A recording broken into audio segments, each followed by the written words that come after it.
Assalamualaikum warahmatullahi wabarakatuh. Waalaikumsalam warahmatullahi wabarakatuh. Apa kabar semuanya? Alhamdulillah, luar biasa. Allahu Akbar. Yes. Sebelum mulai pelajaran, langkah baiknya kita berdoa terlebih dahulu. Berdoa menurut keyakinan masing-masing, berdoa dimulai. Amin. Untuk hari ini apakah ada yang tidak masuk? Ada. Siapa? Puji. Ya, kenapa Puji tidak masuk? Izin. Oh ya. Nah, sebelum mulai pelajaran kita ice breaking dulu ya. Baik, Bu. Berdiri semuanya, minta tolong. Ayo berdiri agar kita semangat lagi. Kalian tahu ya yang itu loh, buka tutup. Tahu? Langsung aja ya, nggak usah latihan dulu. Gini, jadi buka tutup, bertepuk tangan. Buka tutup, bertepuk tangan. Digulung-gulung, lalu tersenyum. Digulung-gulung, lalu tertawa. Oke. Sudah ya? Banyak. Mau lain. Loh kan tadi latihan, sekarang beneran ya? Itu aja. Ya, 1, 2, 3. Digulung. 1, 2, 3. Buka tutup, bertepuk tangan. Buka tutup, bertepuk tangan. Digulung-gulung, lalu tersenyum. Digulung-gulung, lalu tertawa. Itu semuanya. Nah, pada pelajaran minggu lalu ada yang ingat kita belajar apa mengenai makhluk hidup, ciri-cirinya? Benda hidup, benda mati. Ciri-ciri makhluk hidup. Bernafas. Ya, terus apa lagi? Berkembang biak. Nah, karena makhluk hidup itu sangat beragam, seperti ada kucing, ular, sama ikan, itu kan cara hidupnya kan sama, mereka hidup dan bergerak. Tapi kenapa kok hidupnya ada yang di air, ada yang di darat? Bisa dijelaskan? Ada yang menjelaskan? Karena alat bernafasnya beda. Nah, karena makhluk hidup sangat beragam, maka ilmuwan perlu cara untuk mengelompokkan. Jadi hari ini kita akan belajar mengenai mengapa makhluk hidup itu dikelompokkan.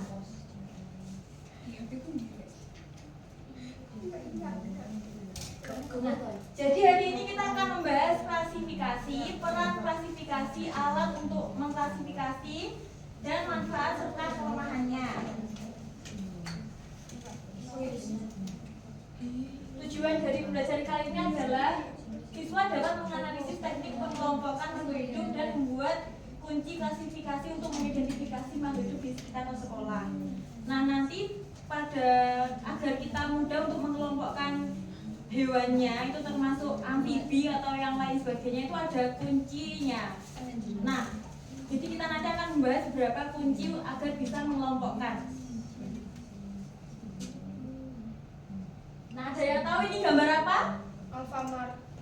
Sama apa lagi Mbak yang ini? Nah, teman-teman, apa bayangan kalian dari rak buku perpustakaan dan juga rak Alfamart ini mengenai mata pelajaran hari ini?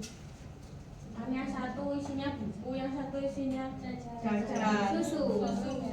Ya, benar juga. Jadi kan ketika kita berada di perpustakaan, kalau kita mencari buku, kan semua buku kan beda-beda, tapi kan dikelompokkan. Nah, agar kita mudah, maka dari itu Mbak Perpus itu mengelompokkan buku agar kita langsung mencari buku yang kita mau. Seperti halnya di Alfamart. Kalau kita mau ambil minum, kita langsung menuju di pintu kulkasnya Alfamart. Nah, mengapa harus dikelompokkan? Semua jenis barang dikelompokkan berdasarkan karakteristik tertentu. Seperti tadi, misal di perpustakaan kita mencari buku IPA, jadi kita mencarinya di rak khusus buku IPA. Kalau lagi di Alfamart kita mau beli minum, langsung menuju ke rak minum. Klasifikasi atau pengelompokan membuat hidup lebih mudah setiap orang termasuk ilmuwan. Nah, jadi dengan adanya klasifikasi atau pengelompokan membuat hidup lebih mudah. Seperti tadi langsung menuju ke rak minum kalau mau minum gitu ya. Nah, tadi kan mengklasifikasi barang ya. Sekarang apa itu klasifikasi makhluk hidup? Ada yang bisa membantu menjawabnya? Mengelompokkan makhluk hidup. Iya, benar sekali Nabila. Nah, klasifikasi makhluk hidup adalah suatu cara mengelompokkan makhluk hidup berdasarkan kesamaan ciri yang dimiliki. Kesamaan ciri yang dimiliki itu seperti apa contohnya?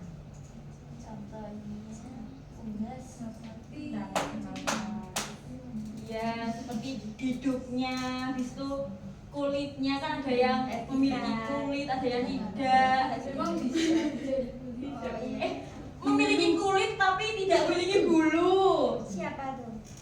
Ya seperti lele dan juga ular itu kan tidak memiliki bulu. Masuk apa itu? Masuk ambrata. Invertebrata ya itu. Terus tujuan mengklasifikasikan makhluk hidup adalah untuk mempermudah mengenali, membandingkan dan mempelajari makhluk hidup. Adapun tujuan khusus dari klasifikasi makhluk hidup yaitu mengelompokkan makhluk hidup berdasarkan persamaan dan perbedaan ciri-ciri yang dimiliki, mendeskripsikan ciri-ciri suatu jenis makhluk hidup untuk membedakan dengan makhluk hidup dari jenis yang lain, mengetahui hubungan kekerabatan antar makhluk hidup dan memberi nama makhluk hidup yang belum diketahui namanya. Nah, maka dari itu kita penting untuk mengetahui bagaimana cara mengklasifikasi makhluk hidup atau mengelompokkan agar kita tahu apabila kita menemukan hewan tapi kita tidak tahu namanya, tapi kita bisa mengklasifikasikan, kita bisa memberi nama hewan itu. Oh gitu. Iya, contohnya ayam. Umpama kita tidak tahu kalau itu ayam, tapi kan nama cireng. iya, nggak apa itu kan sama-sama berkaki juga mungkin ya. Nah, tadi kan kita mau mengklasifikasikan ada kuncinya. Yang pertama itu ada kunci klasifikasi. Mohon maaf ya, banyak tipenya. Untuk membuat klasifikasi lebih mudah, para ilmuwan menggunakan sebuah model yang disebut kunci klasifikasi. Kunci klasifikasi harus jelas, sederhana, dan mudah digunakan. Ilmuwan menggunakan kunci klasifikasi karena beberapa alasan, yaitu lebih mudah digunakan daripada mendeskripsikan secara detail dari setiap kelompok. Lalu menunjukkan sekilas apa yang membedakan karakteristik yang dimiliki setiap kelompok. Kemudian memudahkan untuk mengidentifikasi objek yang belum pernah terlihat sebelumnya. Selalu memberikan hasil yang konsisten siapapun yang menggunakannya.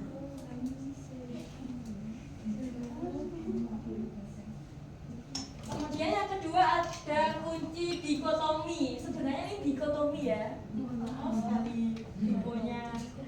Kunci dikotomi adalah kunci determinasi yang terdiri atas keterangan yang berlawanan dari ciri-ciri yang dimiliki oleh suatu jenis atau kelompok makhluk hidup. Kemudian, kunci dikotomi memiliki dua pilihan di setiap cabang. Lalu kunci ini dimulai dari atas dengan kelompok yang paling besar dan perlahan-lahan dibagi menjadi kelompok lebih kecil dan lebih kecil lagi sampai tidak ada lagi pilihan. Nah, seperti ini ya. Contoh dari awal, itu kan ada singa, apakah berambut? Kalau ada kan seperti yang dikatakan itu, keterangannya berlawanan dari ciri-ciri. Jadi ini kan apakah berambut? Berarti ada dua cabangnya, ada iya sama tidak. Nah jika ada tidak, berarti nanti ada turunannya lagi, seperti apakah berbulu. ya atau tidak. Kalau tidak lagi ya turun lagi, berarti apakah kulitnya kering atau tidak. Terus kalau ada tidaknya turun lagi, apakah bersisi atau sisa tidak. 10 menit lagi. Mungkin dari gambar ini aja yang ditanyakan.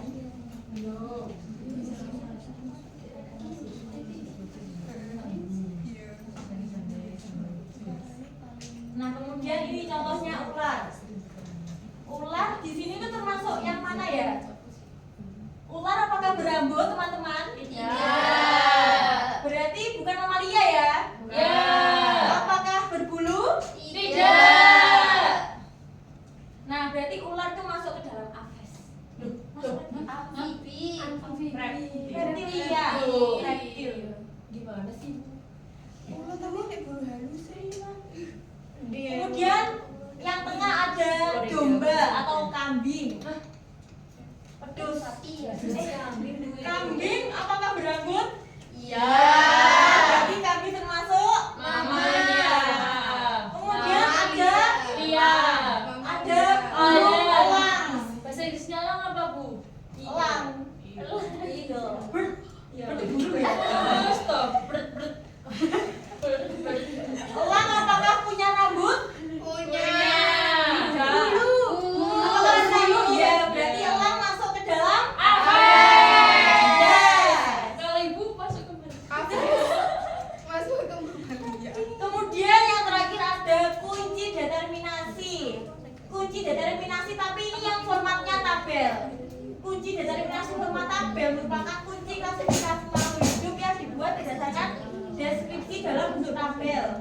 Kunci determinasi ini dapat dikotomi, memuat dua pilihan ataupun terdiri atas banyak pilihan. Ini tergantung ya, nanti bisa menyesuaikan pada soalnya. Kemudian kunci determinasi format tabel disebut juga lah kunci lanjut ke seperti ini. Nah, itu kan 1A tidak memiliki tulang belakang, 1B memiliki tulang belakang. Nah, nanti semisal ada soal yang hewannya memiliki tulang belakang, berarti ada 1A ini aja, contohnya langsung aja. Nah, lele. Kalian tahu lele? Tahu. Oke. Hewannya tadi lele ya? Ya. Lele apakah memiliki tulang belakang atau tidak? Punya. Punya. Lele memiliki rambut atau tidak? Tidak. Kemudian lele Brengos. ya, kemudian lele memiliki bulu atau tidak? Tidak. Lele memiliki kulit kering atau berkulit basah? Basah. Sisik atau tidak sisik? Tidak sih. Sebenarnya ini tuh lele itu sebenarnya kelasnya Pisces. Nah, tadi kan ada kelemahannya. Nah, ini termasuk kelemahannya. Bisa diurutkan ya. Tadi kan mulai 1A, terus jadi pengerjaannya nanti 1A seret, apalagi itu 2B seret, terus apa lagi? 3B. 3B seret, 4B seret, 5A. Nanti di sininya masuk hewan Pisces. Kelas Pisces. Pisces ya. banget. Pisces banget ya. Iya, Pisces. Pisces.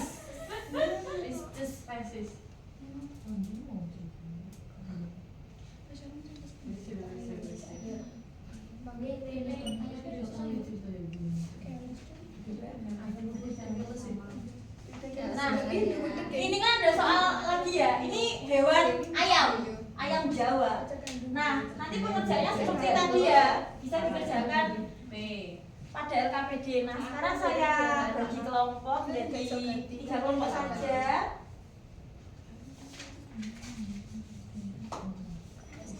Kelompok masak kedelai. Ini lele kalau ayamnya. Kok pengen duduk sampel.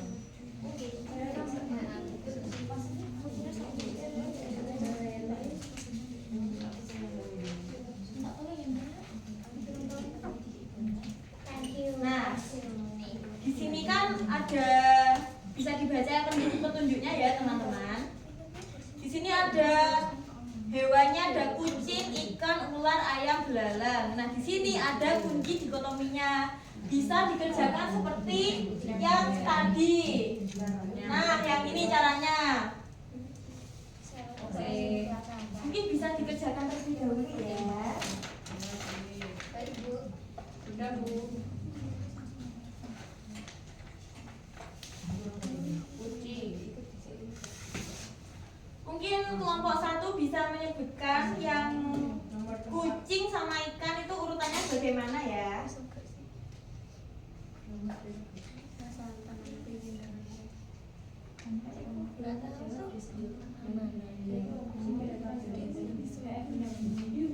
Kalau kucing itu hidupnya di darat, terus dia berbulu, berkaki 4 dan termasuk hewan mamalia. Untuk kunci dikotominya? Kunci dikotominya. Iya. 2 ayo. Ayo apa ayo?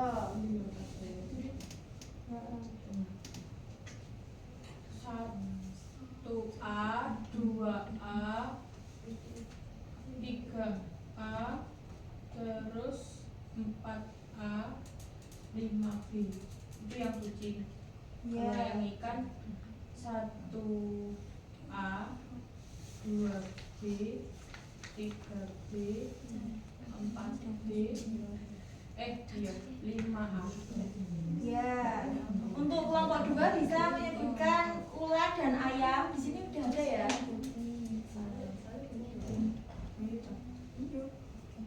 Kuncinya kan beda. Waktu tersisa 4 menit lagi. Ayo kelompok 2 Ella bisa menyebutkan kunci dikotominya ular dan ayam. Kemudian kelompok 3 nanti belalang ya. Jangan ramai saja ya. Kelompok 3.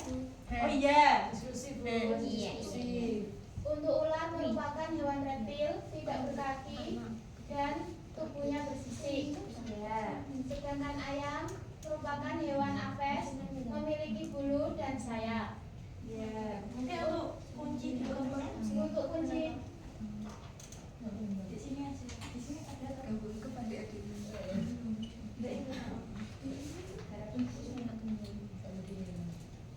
ayam ya tadi. 1B, 2B, 3A, 1B, 2B, 3B, 4B. untuk ular 1B, 2B, 3B, dan 4B. Untuk ayam 1B, 2B, dan 3A. Ya, kemudian kelompok 3 mungkin bisa menyebutkan kunci dikotominya belalang. Ada 1B terus Dikotomi. 1B, 2B, 3B.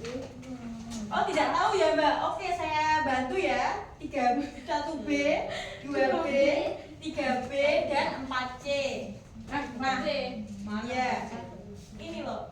Kan tadi kan sudah saya bilang ya kalau kunci dikotomi itu tergantung pada soalnya. Nah, kan berbeda soalnya sini sama sini. Gitu ya.